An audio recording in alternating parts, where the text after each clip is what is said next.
what's going on? It's Quinn Davis Furness. Welcome to my show. Quinn Davis Furness presents the Beantown podcast for Saturday, January 18th, 2020. What's going on? How are you? What's happening? This is my show. This is my voice. This is what I sound like.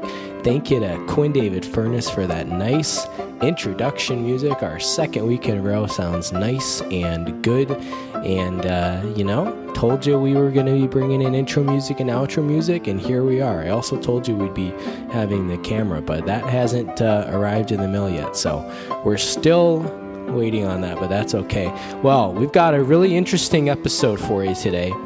And something that you've heard us talk about over and over again on the Beantown podcast is about the fabled lost Memorial, not even fabled, the famed Lost Memorial Day episode from 2018 that I did with my then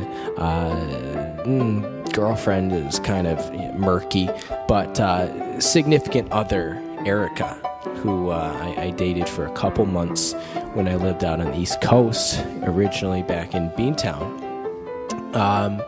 We're doing that episode today. I keep saying, and especially it's picked up in the last couple of weeks, we should reference it, or we should release it, excuse me. I finally am committed to doing it, and here's why. Something big happened this morning. I'm perusing my Instagram story, Perusing, and all of a sudden I notice a viewer of my Instagram story who doesn't make an appearance typically on my analytics, and that was Erica herself, resurrected from the dead. We're not friends, we don't follow each other on Instagram, that sort of thing, but a little bit of a surprise to see it.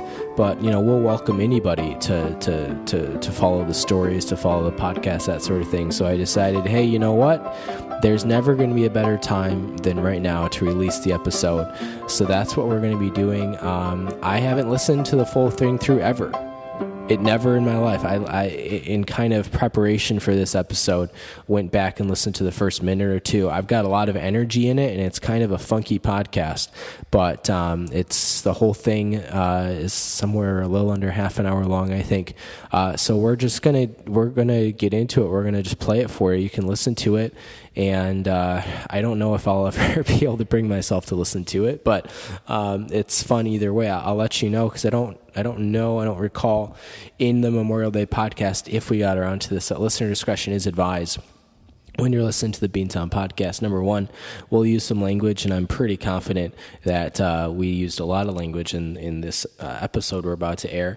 And number two, the podcast is objectively terrible, and there's a reason why this podcast never aired. Some of the reasons I've conflated in my mind with the breakup that occurred shortly after. But to give you a little bit of context into kind of the setting of this podcast, it was recorded in Virginia. We were on a little 3-day weekend sort of thing, rented an Airbnb. Things are going well. We were hiking around Shenandoah. Everything was good.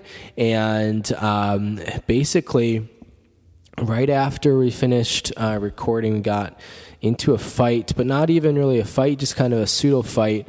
I guess it was our version of a fight where Erica just decided to stop talking. So we went to bed, whatever, woke up in the morning, continued to get the silent treatment, would, ask questions, probe a little bit, just try to figure out what's going on, try to have a normal interaction like two adults. And again, stone cold silent treatment. Wouldn't you know it, we drove 3 hours from the Appalachian Mountains back to Beantown without speaking a single word to each other. I drove the whole way. It was, I would call it awkward, but it was just a feeling and emotion that went far beyond all of that stuff, and we didn't talk again.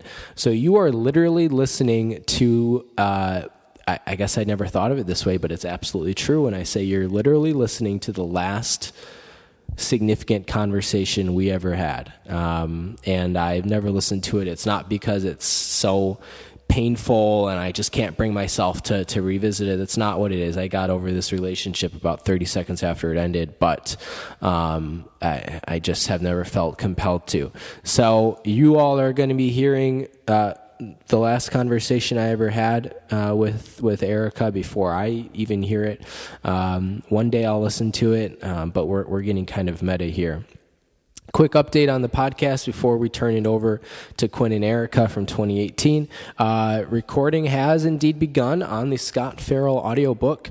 I put in a significant chunk yesterday.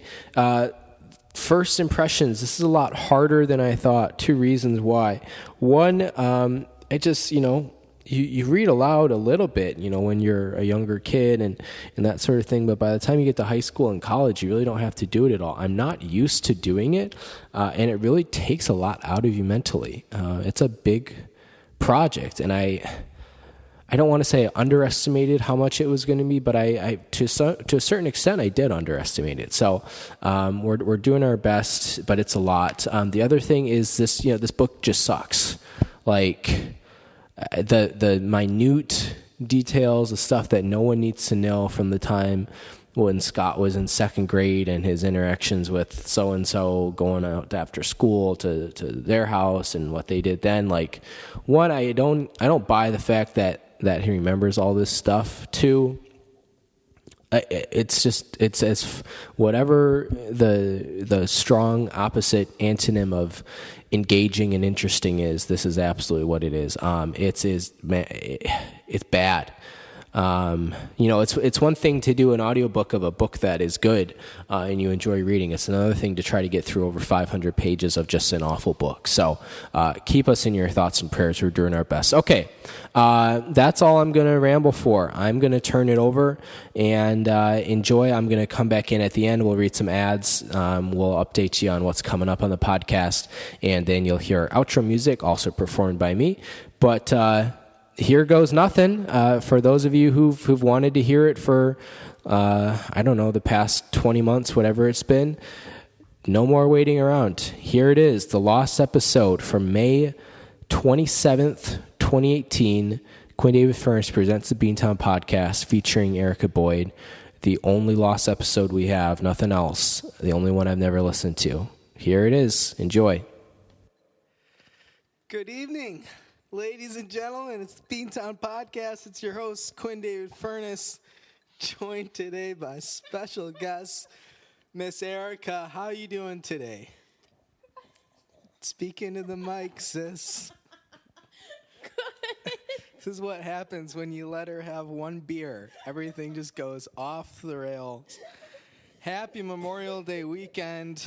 I feel like I got to get this in before we go any further because I just sense it coming. Listener discretion is advised when you listen to the Beantown Podcast. One, we might be using some adult language here and there. Two, the podcast is just objectively terrible. So there, now you can swear to your heart's content if you ever stop laughing. She's chortling even. I don't use that word too often, but she's chortling. You're live on the podcast. You're going to have to get it together. Wow. Ooh. Only in New York, right? We're coming to you. Are you okay? Yeah. Your rum and coke's been doing more talking than you have tonight so far. We're coming to you live from Shenandoah National Park in Virginia, USA. This is a delayed recording because we don't have any internet. So it's going to make the podcast kind of fun. If you've ever read Stephen King's The Shining or seen Stanley Kubrick's film, it's kind of like that. No internet and a lot of alcohol and ghost people, and I think I saw an axe in the backyard. So we might have to work on that later. What's going on? How's your week been? It's a 3-day weekend. This is exciting. Erica, welcome to the podcast. It's your first time on. How are you feeling tonight? Good. Oh, we're going to need more than one-word answers if you're going to be a frequent guest on the podcast. Oh, yes, you do. People are always emailing me, and I apologize. I couldn't check. Just not into the mic. Okay. Now you're coughing into my mic. I usually try to check the email before we get going on the podcast. You all know that, so that I can answer all your questions, your dating advice, your grievances that you want to file against me. Not able to do that this week because I got no Wi-Fi, and the service is spotty. In fact, we tried to order dinner tonight via telephone, and Erica, why don't you tell them what happened? The call didn't go through. Yeah, she tells it like it is. There's no BSing this lady. We tried to order from the Mexican place we had. Was it called Ponce de Leon or something like that? Yeah. Rancho Cucamonga, I think. And we couldn't, so we went to Uncle Bertoli's Italian fare and more, something like that. Yeah, and we had some pasta. Now, across the street, if you've ever been to the town of Luray, Virginia, Luray, there is a, what's it called? It's like Shoppers Value Plus or something. This store is the craziest stuff. So we pulled in there yesterday for the first time. We were getting, what were we buying there yesterday? Gatorade after a long hike, and then there were a dozen donuts for like $2. So you got to snap that stuff up while it's there, get it while it's hot. And as we're pulling into this store, and you look on the sign above, and it's got its name, and then underneath it says everything 10% added at checkout or something. Basically, yeah. And I was just under, I don't know. It was kind of a confusing phrasing, and we didn't quite understand it. And we were like, wow, the way they phrase that makes it sound like they're going to add 10% of the cost of the item at checkout, which wouldn't make sense, right? You think it would be the other way because it's like this discount place, so they're going to take 10% off. So I run in there to get our Gatorade and our donuts, and I realized when I'm checking out, they do indeed add 10% of your final cost to your bill. And I've never experienced anything like this before. If anybody has any insight into this, I'd never seen a store that advertises their prices and then they add 10% at checkout. And now, they advertise that they add 10%. yeah, like it's not like a secret or something. Don't get me wrong; these prices were dirt cheap. I just don't quite understand like what's the strategy here. So I don't know. We thought about it every which way, and then we thought about it the other which ways, and we couldn't figure it out. So if any of our listeners out there, particularly in the northwestern Virginia region, have been to the store before, please reach out to us. You can find us on email. We're at the Beantown, that's on Twitter, at BeantownCast on Twitter. Our email is beantownpodcast@yahoo.com. That's Beantown, BEANTOWN podcast@yahoo.com. You can like us on Facebook. We're on YouTube. Subscribe. We're on iTunes, SoundCloud. Subscribe, rate us. That's a big thing. We're 5 ratings in. We've got perfect 5 stars so far. It's like an Uber driver. Keep that up. That's how we bring the sponsors in. Jack Links, if you're listening, we'd love to have you sponsor our podcast. Come on out. Shoot me an email. You know where to find us. That's the Beantown Podcast. What are we doing today? A couple different things. Over the last week, I went fridge shopping with my aunt. So we're gonna walk you through how to pick out a new fridge. We are going to be discussing goat yoga, the craze that has completely consumed the nation. And we're going to start with a little... and then we're also answering the internet's most searched questions about the Ozarks, because we just finished watching Winter's Bone, starring... That's a funny name. Winter's Bone. Jennifer Lawrence and John Hawkes. One of those highly acclaimed movies that I just never got around to seeing. So we'll be answering the internet's most searched questions about the Ozarks to continue that trend. Let's see, 2 weeks ago we were doing Christianity. Last week it was lacrosse. I don't know who won the national championship in lacrosse today. Do you? I think it's tomorrow. Tomorrow? Okay. Do you know who's in the finals? Nope. We'll have to check on that when we get back to civilization. A couple weeks ago, we started a segment called Interview with a Dog. It did not go well. Now we're going to try a take 2 here tonight. And we've got a young black pooch here by the name of Cosmo. It goes by Cos, or just Dog for short. And without further ado, come here, Cosmo. Interview with the dog time. And we go now live to Cosmo.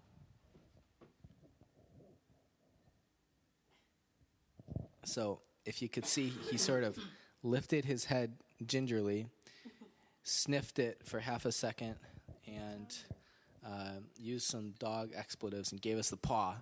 And he lied back down. So that was our segment, Interview with the Dog. Always a big hit on the Beantown podcast. Let's get a sip of the drink here, and we'll get going on our preview of Shenandoah National Park.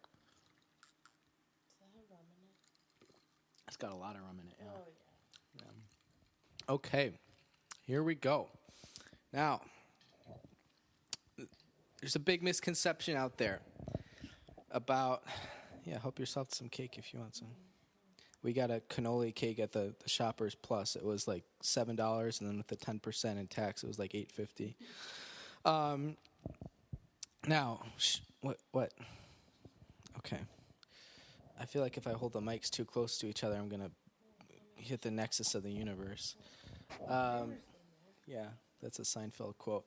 Okay, Shenandoah National Park, founded in 1492. So there's a little bit of a misconception regarding Christopher Columbus. A lot of people assume that he landed at Plymouth Rock, but it was actually Jamestown. If you've ever seen the Disney-fied Pocahontas, Colors of the Wind, John Smith, that crap, that was actually Christopher Columbus' story, but because Christopher Columbus wasn't English, the subtitles were too much for the Disney budget back then. So, long story short, Christopher Columbus arrives at the site of Shenandoah, Plymouth Rock, Jamestown, all that stuff in the late 1400s, founds it, establishes it as a Dutch spice colony. If you've seen Pirates of the Caribbean, loosely based off of Shenandoah National Park.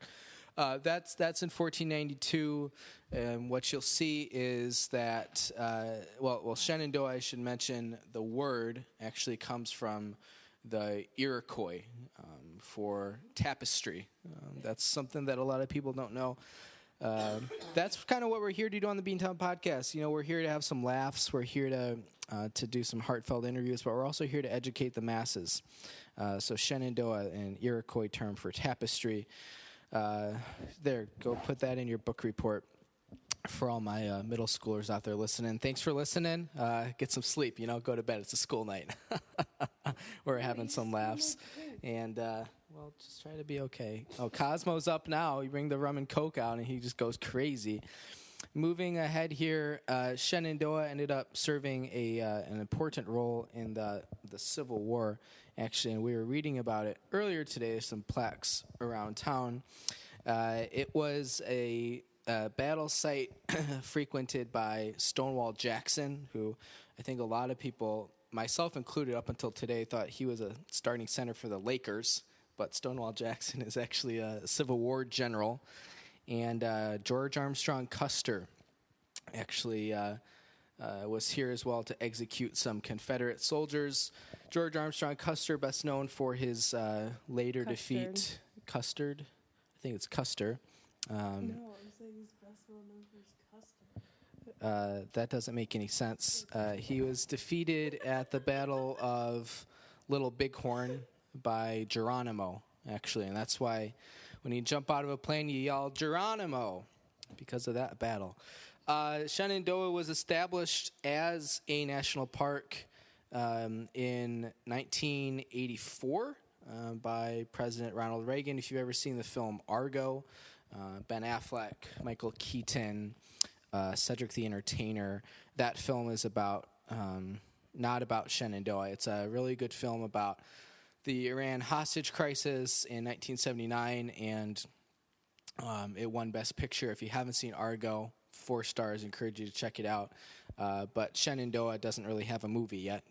There are a lot of things in history that have good movies, like Vietnam. Platoon, Apocalypse Now, Tropic Thunder. It's not about Vietnam though. Robert Downey Jr. is unforgettable in that film though. But Civil War, Where the Red Fern Grows, Seabiscuit. What's the film? The book by Stephen Crane. What's that one called? 12 Years a Slave. It's not that, but that's okay. The Red Cross. That's what that book was called, I think. But Shenandoah National Park and its subsidiaries doesn't really have a good book or a film like Black Hawk Down in Desert Storm. There hasn't been a good film about Shenandoah yet, so maybe I don't know. Maybe we'll work on that. Erica, how are you doing here? What's you got anything to add to the preview of Shenandoah National Park to kind of set the stage for us? No. You already did it. Yeah, but any other fun facts, tidbits that we wouldn't know about, that the average Joe listening to this, across the nation wouldn't know about Shenandoah? What do you got here? Okay, there's nothing. She's still here, I promise, but yeah, feel free to chime in anytime. We'd love to have you back. Me, so I'm done. I don't recall that. I tell you what, we had that one podcast where Joaquin was supposed to call in, and he never even showed up, and he's added more to this podcast than you have. So that's our little preview of Shenandoah National Park. We did a preview of Boston a couple weeks ago when we were there on vacation for spring break, the city that has no nickname, as they call it. That's sort of its nickname. It's like Inception, which is funny. But yeah, that's Shenandoah. In a couple of weekends, maybe we'll be somewhere else. A little summer vacation type of action. We'll do another preview then. Let's go ahead and move forward, and let's talk goat yoga. Now, some people hear that term and they think it's ghost yoga, a little Sixth Sense, Casper action, Lavender City in the original Pokemon. But no, we're talking goat yoga. Bah, right? Do goats go bah, or is that just sheep? I think it's just sheep. Just sheep. Growing up, I always thought that goats and sheep were kind of the same thing. That's a homeschooled education for you right there. I thought cabbage and lettuce were the same. She thought cabbage and lettuce were, well, those are very similar. They have similar shapes. One's just purple and one's green. You don't see a lot of green cabbage. What? Yeah. No, cabbage is purple on the outside. Green cabbage, green eggs and ham. No, that's... And you make cabbage stew. Okay, on careful, St. because you're going to Patrick's unplug the mic. This has been a very trying weekend for us. We're doing our best, though. The old patience. Yeah. Oops, I stuck my hand in my cake. That's a metaphor. Sweet cream. We don't do any another sexual one. stuff on the podcast. I said sweet cream, and you said that's a metaphor. No, I said that too. I stuck my hand in my cake. We're getting off the rails here. But let's talk goat yoga. Erica, give us a little in-depth preview of goat yoga. What's the deal here? Why goats? And why now, I don't know. That's our special yoga correspondent, Miss Erica. Thank you for that lovely preview. If you couldn't tell, it's been tough on both of us getting through this podcast. We're only on minute 16. It feels like 16,000. Oh boy! I'll tell you what. While I'm doing the rest of the podcast, why don't you figure out how many minutes and days 16,000 minutes is, and we'll report back on that one. Goat yoga was on the front page of USA Today the other day. It's really exploded across the nation. From what I can tell, you get into a downward dog, which I can't do myself, but I've seen others do it. And then you want get me to do it? That would be good. And then a little goat climbs up on your back and sings "The Lonely Goat Herd" from The Sound of Music. You want to do a musical duet? No, but I'll do downward High dog. on the hills at a lonely goat herd, yeah, right? We got a dog here named Cosmo who kind of looks like a goat if you shaved steps on him my and dyed him white. Yeah, instead he kind of looks like a demon dog. He's all black all the time, but black don't crack, as they say. So that's our in-depth investigation into goat yoga. Thank you, special correspondent Miss Erica, for that riveting information. Next, let's talk fridge shopping. Now, Erica, have you ever owned or used a fridge? I've used a fridge. I've used a I've fridge owned a too. mini fridge. Owned it. See, everyone's talking about fridges. It seems like when you're not talking about goat yoga or you're not talking about Shenandoah history, you're talking about fridge shopping. And that's exactly what I did on Tuesday morning. Went to an appliance, kind of like a rent-a-center, but where you buy. And like a buy-a-center, yeah. And they got all sorts of fridges and beds and mattresses and microwaves and goats, I suppose. We're in Wilmington. Now it's a different world out there. And let me tell you some of the different things you're going to look for in a fridge. French doors. It's a thing where there's a handle on each side and it kind of opens up each side towards you. 2 doors. So they call it French doors. I call it 2 doors. Potato, potato. Stainless steel. You put your fingerprints on it, and if they got the right stuff on there, it just comes right off. You don't see any fingerprints. You're going to want to look for that. You're going to want to pay attention to the cubic feet. And here's a little trick that Jim at the Buy Center taught us. The U.S. government changed how appliances are supposed to be measured volume-wise. So a lot of people come into the Buy Center now, and they bought their fridge 10 years ago, and it might say back then when they bought it 28 cubic feet. But then the government came in with Obama being elected.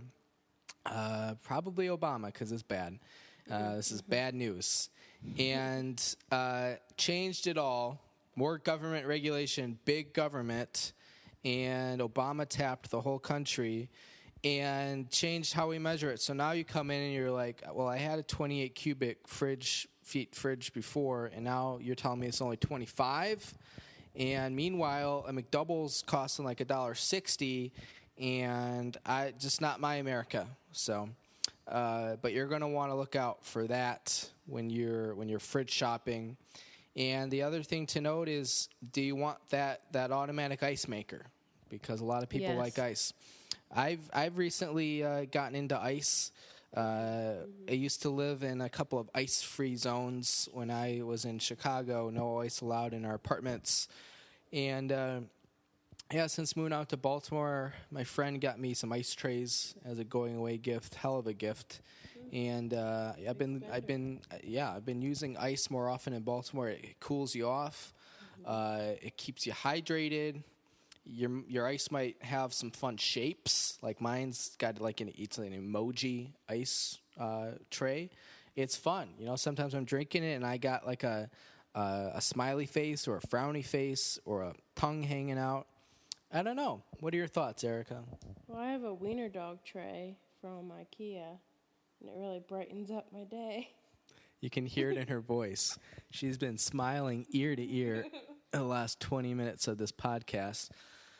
So that's a little look into fridge shopping. I think we paid about... you gotta get the water thing on the front. Yeah. My aunt was very specific. She didn't want any water stuff on the front because why do you even want that? You got a faucet 2 meters away. I always thought that, and now I have it, and it's life-changing. It's changed my life. But it doesn't come out as fast as the faucet. But it's soothing. You can take a minute, a second, ponder life, and get a glass of water.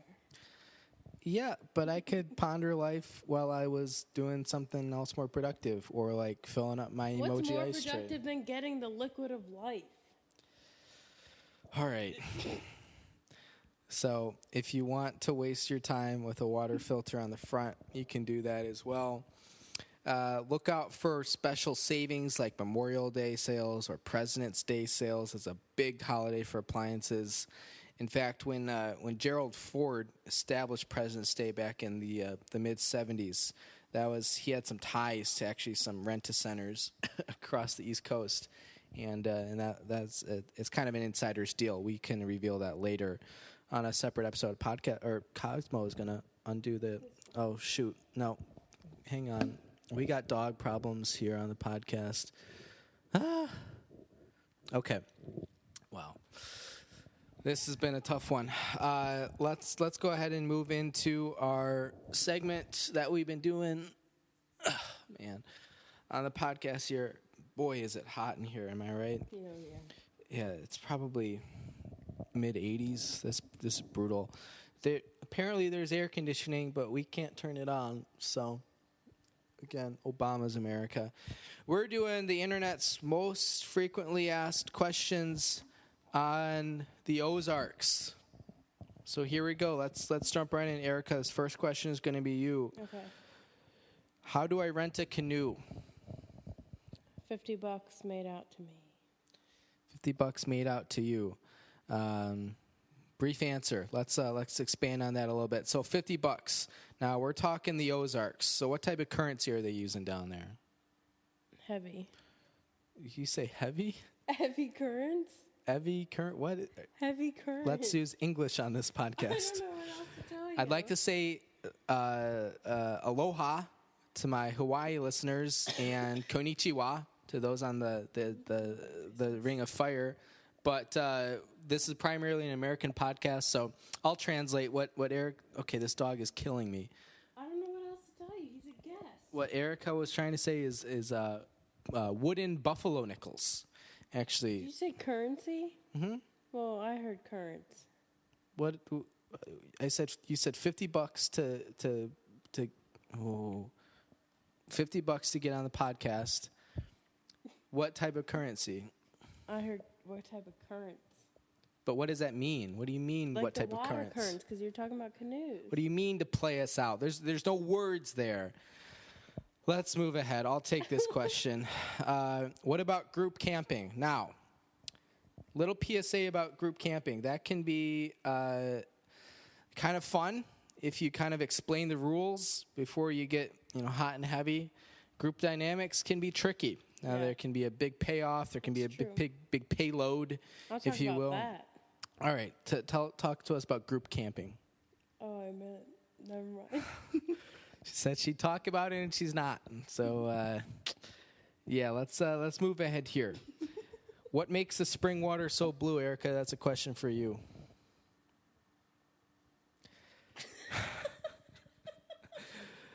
I'd like to take a pause and apologize for this being the worst podcast ever. I don't know.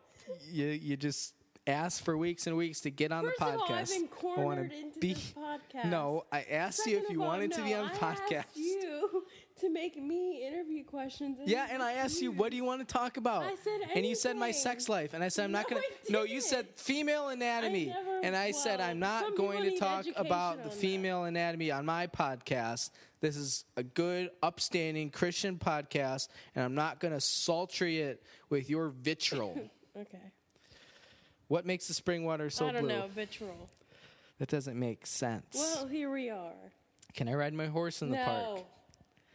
What about an ATV? No, we're done here. Is alcohol permitted in the park? Yes, always. Are there any places to swim? Oh, yeah. What's your secret water hole? Okay. Dead men tell no tales, and I feel like I'm interviewing a dead man over here.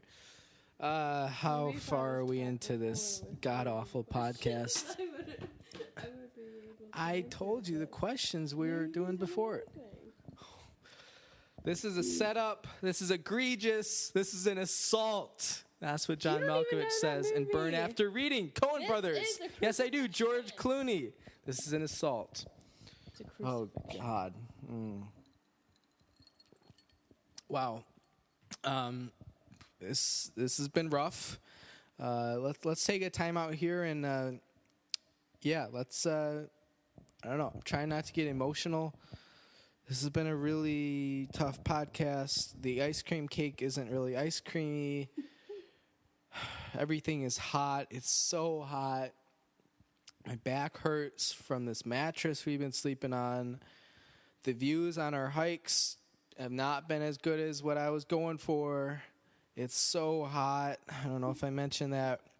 This dog is fun 95% of the time, and then he starts to just go crazy, and he barks in the middle of the night. He gets tripped in the wires and won't eat his kibble, and lies down when we're trying to hike, even when we give him water.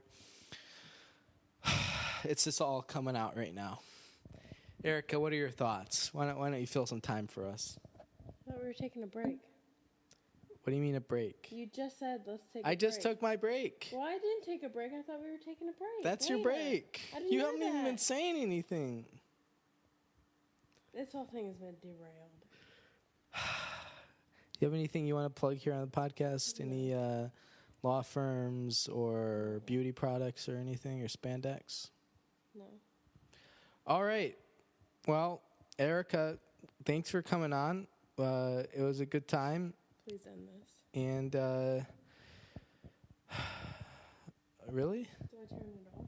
No, don't turn it off. Oh, I thought We you were haven't. sending me off. You're giving me a lot of mixing this year, and I just really don't understand. Wow.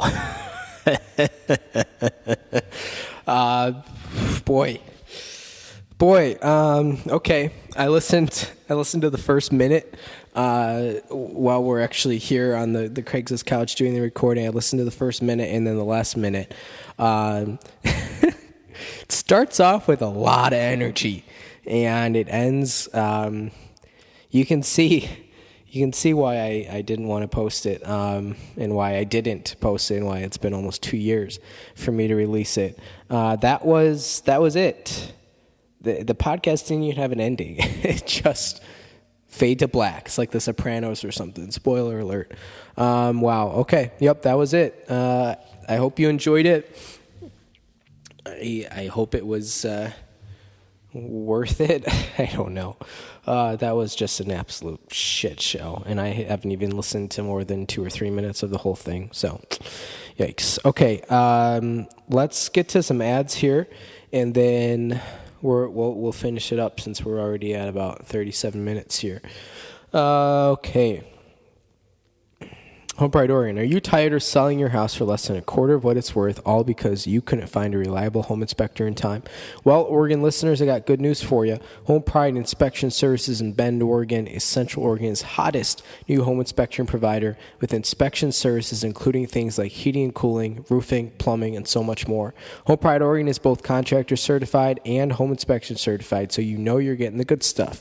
If you're tired of big real estate's stranglehold on the home inspection market, and you want a safe, certified home inspector that you can trust, you got to call Steve at 541-410-0316 or just visit homeprideoregon.com. Again, it's 541-410-0316 or visit homeprideoregon.com. Home Pride Oregon, inspection perfection.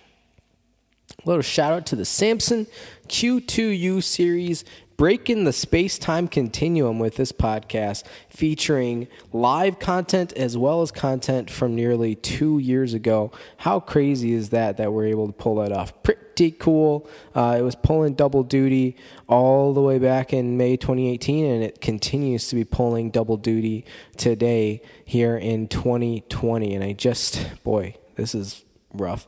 I watched the first half of the Wichita State Houston game. Wichita's at home. You'd think not an easy win, but they should be able to clean things up. I turned it off at halftime to record this show, and Houston is currently up 47-25 with 13 minutes left in the game. Boy, losing by 22 at home.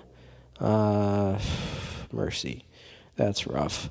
Not as rough as the TV Guide subscription, though, that we were supposed to have for all of 2019.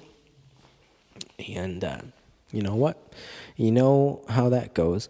I will mention we were offered, we're actually part of a new company now that basically matches podcasts with potential advertisers. Sent in a couple pitches at the end of this past week, did not hear anything back yet, so we'll keep you abreast of that situation. Abreast, ABREAST.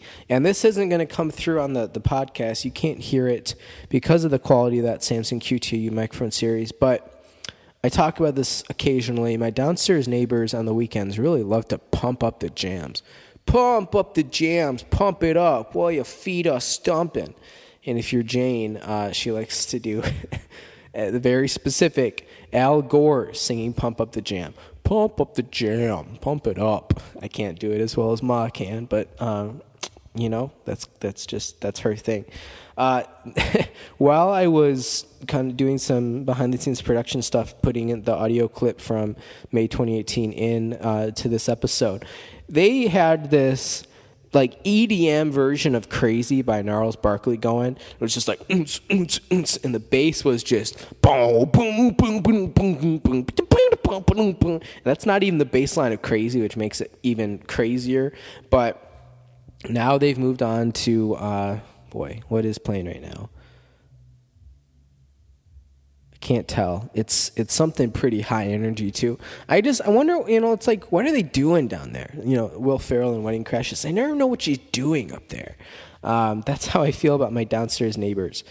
Is it just like, because it's not a big party or something. It's one big family that lives in 2 units. And it's not like they have people over. You never see people other than the family come or go, but every weekend without fail during the day and into the night to some extent, it is just pump it up. It's like, what do you do like when you got music going that loudly? Is that just like is that your everyday music, your cooking and cleaning music? I don't know. I have my everyday music too, but it's like Elton John or Coldplay. And it's not that loud, because if it's too loud, then it's just distracting. So I don't really get it. I don't know. Someone can come over to Rogers Park and investigate. That'd be great. Let's read our last ad here so we can finish it up. Cuts by Q, bob and weave. We all know the hairstyle. We all love it. But how many Chicago-based independent barbers can actually give it to you the way you deserve? Enter Cuts by Q. It's like Enter Sandman, just a little different. Cuts by Q has been independently owned and operated since 1995 and is probably one of the better barbershop operations serving Chicago, Cook County, and the greater Chicagoland area. From beehives to bangs, faux hawks to flat tops and everything in between, just call Cuts by Q at Yahoo. No, you don't call an email address, you dumbass. Call Cuts by Q at 815-298-7200 or email cutsbyq at yahoo.com. Again, that's Cuts, Q-U-T-Z, by Q at yahoo.com. Sing it with us around the world, wherever you are. Oh, when you need a fresh do, something snappy and new, just call the experts at Cuts by Q. You know what I would really like was EDM version being played by the downstairs neighbors of the Cuts by Q theme song. Now I would turn up for that. Excuse me. Yeah, that would be good. What if I heard them playing like an EDM remix of one of my Happy Father's Day song? We're up to 2 so far. We'll have a 3rd one this year. That would be just awfully kind of them. And walk down the stairs and it's like, oh, that's Quinn Furness. He wrote the Happy Father's Day 2019 song. It'd be like a celebrity. It could be fun. Okay. Let's see. We got Pledge Drive Fundraiser Month coming up. Hopefully we'll have the camera by then because we've got big plans. For that, regardless, we're going to have a good live stream going. I know we did the live stream in 2018. We didn't get it going in 2019, but we'll come back with it in 2020 for sure. We've got a rotary phone. It's going to be exciting, and we're going to be looking for around $200 this year. I got to do the math with the subscription services and stuff to figure out exactly what it needs to be. Last month, we broke it before we even got 1 or 2 days into February. So I don't know if it'll be like that again, but we're going to have more donor tiers. We're going to have incentives for the fans, the hashtag friends of the podcast. So that'll be exciting. Look for us to set up a GoFundMe page again and all that jazz. Okay, that's what we got. We'll keep it, not short, but, cut out the fat. Just like me, I haven't talked about this yet. I will maybe touch on it next week because I don't think we have anything planned for next week yet. But I'm currently on the 18-6 intermittent fasting lifestyle. If you don't know about it, basically you take 18 hours off and then you fit all your eating into a 6-hour window. You might be thinking, hey, Quinn, you're crazy. It's a diet fad. You'll never make it. The thing is, I was already kind of doing it. in my normal routine, except now I've just cut out my apple for breakfast, which hasn't been hard to do ever since I was really hungover on New Year's Day. And this sounds really silly, but frankly, for the last 17 days, I haven't felt like eating anything before noon or so. And then I go work out and I eat at about 2 p.m., 3 p.m. or so, and eat dinner around 7 or 8. And that's what I eat. So it's going well. I'm down, and granted, a lot of this is water weight, but I'm down about 15 pounds in the last, 2 to 3 weeks. So that's exciting. Couple it with dry January, and it's been a good start. So that's what's going on. If you have questions, comments, concerns, you can email us beantownpodcast@yahoo.com. Excuse me. Again, that's Beantown, BEANT podcast @yahoo.com. We'll have Ryan Austin English on the podcast in a couple weeks here to preview our Oscars special. That's probably likely going to be our next guest. I will say this. Last thing I say before we get the music rolling, I promise. I found somebody online with the name of Dave Furness, which is also my paternal grandfather's name. But I thought, this is pretty cool. It's pretty close to Quinn David Furness. And he has his own podcast. So I invited him to come on the show about 5 or 6 days ago. Have not heard back from him. You'd think you get your name is Dave Furness. You get an email from a Quinn David Furness. You'd at least respond back to the email. So that's what we're holding out hope for. We'll see. But that would be exciting. Quinn David Furness presents the Beantown podcast with host Quinn David Furness and special guest David Furness. I mean, it's like a palindrome almost. It's beautiful. Okay, that's what we got for you, everyone. Enjoy your week. If you're listening to this on Sunday, enjoy your day off. If you're listening to this on MLK Day, enjoy that day off. And otherwise, you know what? Take care. Be nice to each other. And if you're ever going to break up with your girlfriend, make sure you do a podcast right before it happens, because you never know what's going to happen. All right, roll the music. We'll see you next time.